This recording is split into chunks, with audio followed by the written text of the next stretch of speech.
Everyone, तो आज के वीडियो में हम बात करेंगे importance of pH in everyday life. ये topic chapter number 2 acid bases and salts का है। तो हम इससे पहले वीडियो में पीएच के बारे में डिस्कस कर चुके हैं, आज थोड़ा उसे रिकैप कर लेते हैं। तो पीएच बेसिकली एक स्केल है जिसे सोरेनसन ने 1909 में बनाया था। इस स्केल का बनाने का जो बेसिक वो आइडिया था वो था हाइड्रोजन आयन कंसंट्रेशन। और ये स्केल इस बेसिस पे है कि हम किसी भी सब्सटेंस का एसिडिक या बेसिक कैरेक्टर को हम एक तरह से नंबरिंग के फॉर्म में क्या कर सकें, अलॉट कर सकें।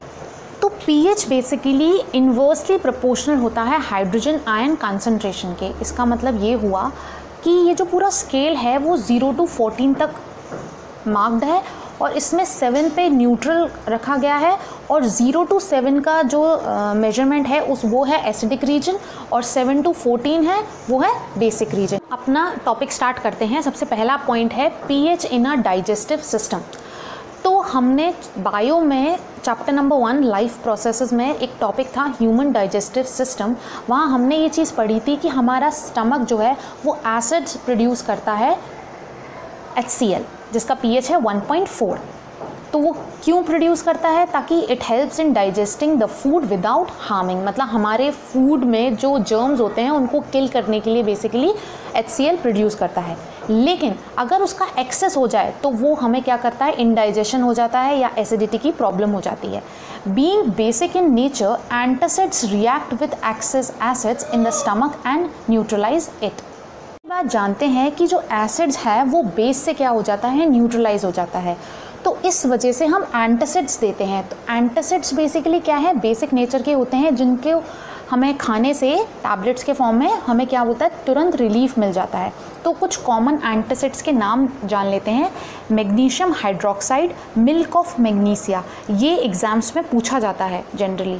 एंड सोडियम हाइड्रोजन कार्बोनेट जो कि बेकिंग सोडा, तो ये जनरली घर में अवेलेबल होता है बेकिंग सोडा। तो ये pH in our digestive system का पार्ट हो गया।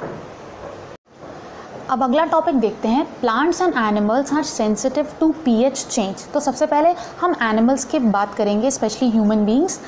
तो हमारी जो बॉडी है वो एक डेफिनेट पीएच के रेंज के अंदर काम करती है जो कि है 7 से 7.8। When the pH of rain water is about 5.6, it is called acid rain।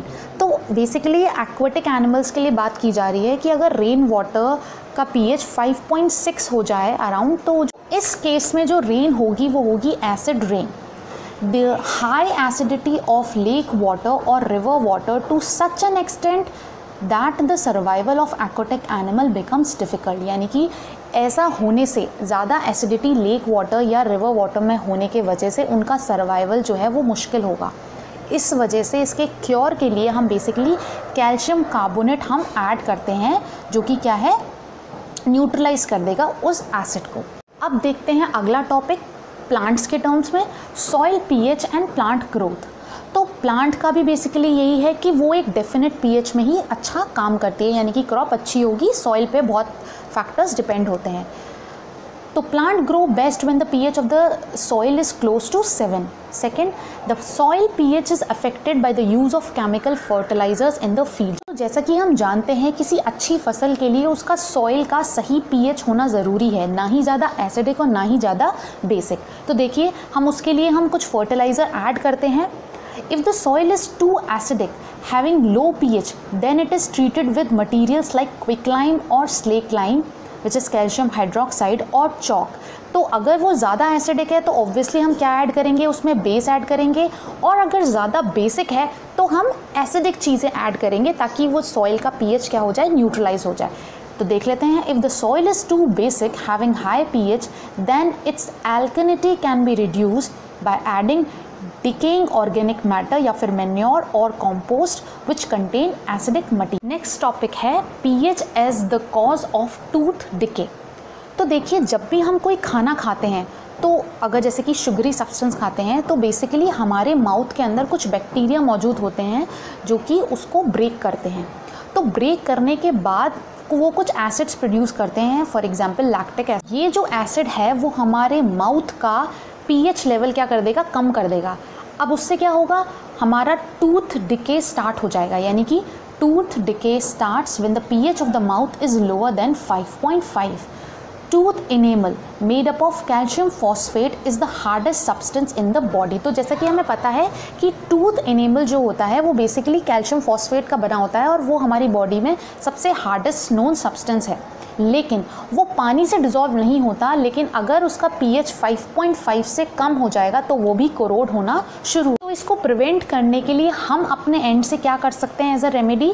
The best way to prevent tooth decay is to clean the mouth thoroughly after eating food, या फिर हमें पता है टूथपेस्ट जो हैं वो बेसिकली बेसिक नेचर के होते हैं जो कि हमारे माउथ का जो एसिडिक नेचर है उसको न्यूट्रलाइज कर देंगे।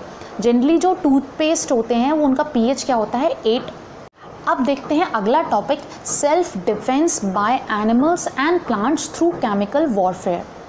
Many animals and plants protect themselves from their enemy by injecting painful and irritating acids and bases into their skin। तो आप जानते होंगे जैसे मधुमक्खी हो गई या वास्प हो गई या कुछ ऐसे लीव्स होती हैं जिनको टच करने पर हमको इरिटेशन होती है बेसिकली। तो ये एक तरह का मैकेनिज्म है जिससे वो खुद को प्रोटेक्ट करते हैं। When a honeybee stings a person, it injects an acidic liquid into the skin। जब कोई मधुमक्खी किसी बंदे को स्टिंग करती है तो वो बेसिकली एसिडिक लिक्विड उसके स्किन में डाल देती है जिसके वजह से हमें इरिटेशन होती है। तो इसको हमें न्यूट्रलाइज करने के लिए क्या डालना चाहिए? आइडियली हमें कुछ बेसिक सब्सटेंस उस पर अप्लाई करना चाहिए ताकि हमें तुरंत रिलीफ मिल जाए। अब बात कर लेते हैं एंट स्टिंग की। Ant stings injects methanoic acid into the skin of a person causing burning pain. It can be neutralised by rubbing a mild base like baking soda. तो ये तो हुई एनिमल्स की बात। अगर अब हम प्लांट्स के टर्म्स में भी समझते हैं, nettle which is a wild herbaceous plant. The nettle leaves having stinging hair, it injects methanoic acid into the skin of a person causing burning pain. अब आपको पता है कि इससे बचने के लिए आपको क्या करना चाहिए? आइडियली आपको बेसिक सोल्यूशन अप्लाई करना चाहिए। तो अब आपको ये अच्छी तरह समझ में आ गया होगा कि अगर एसिडिक नेचर है तो आपको बेसिक सोल्यूशन अप्लाई करना है, अगर बेसिक नेचर है तो आपको एसिडिक सोल्यूशन अप्लाई करना है।